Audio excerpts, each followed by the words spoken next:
baby that's starving on the next street that we haven't even been to see. A lot of times, I was a single parent, North Nashville, so I know what I'm talking about. I was a product of it. And as a single parent, when my son turned 12, we had our own place. I took everything, turned my rent in, didn't pay rent, left, and moved in with my father purposely so that my son would have a male influence in his life, because I knew it was either that or the streets. And my father was a wonderful man. He's always been in my life, and he's always been the perfect dad for me. And now they're coming out with statistics that's showing that female women who have a relationship with their father, it's a mystical bind. It allows them to really look for a different type of man. They don't get caught up in abusive relationships as much. They don't become addicts. So this is very important, that the man plays his role in our family. His function is crucial, and he has to understand it. And what happened is the African American woman was taught and trained to push him out the house, to not be bothered with a man. She can handle it on its own. She's independent. She's independent. So when he is at home, she doesn't make him feel like he's running the house. She doesn't make him feel like he's in charge. She doesn't allow that chest to be stuck out, because she's too busy trying to control him. So of course then you have separation, because he's not going to stand for that, especially if he's trying to achieve that manhood. During the slavery times, there were certain slaves that was used for comedy, you know. They shuckled and jived and just kept the overseers entertained.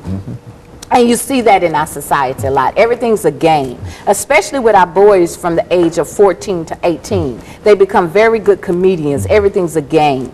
Even in the gang, it's a game. It may cost them their life, but it's a game. Exactly. And they don't take life serious. Fornicating with women, it's a game. And there's a baby, it's a game. Oh, I'll buy some diapers now, but every day that baby needs something, and that's a serious situation. Naeem Akbar, who I read a lot from, he's delivered 2 wonderful books in terms of the psychological effects of slavery, and he has one really good one out called Visions for Black Men. And I encourage every black man to make sure they read that book. Vision for Black Men. Visions for Black Men, because it lets them know that there are 3 stages to becoming a man. And if you're caught in this one particular stage, this is what happens. This is why you can't get above that particular element in your life.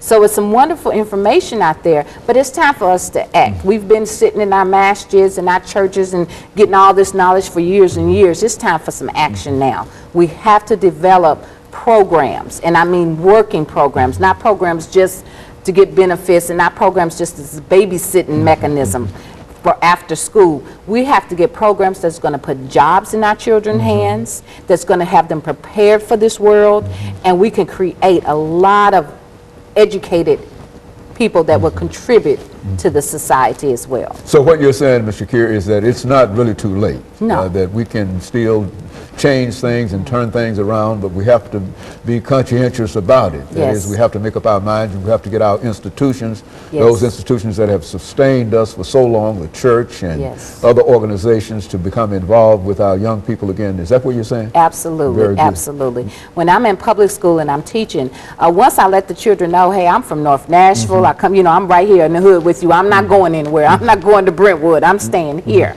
And they just get so relaxed, and we actually have a very good relationship, and they open up and talk to me a lot about what's happening. Very good. And of course, let me thank you, Ms. Shakir, for bringing that excellent information to us. And let me encourage our audience to tune in again next week for another informative edition of Comments. Thank you, and good morning.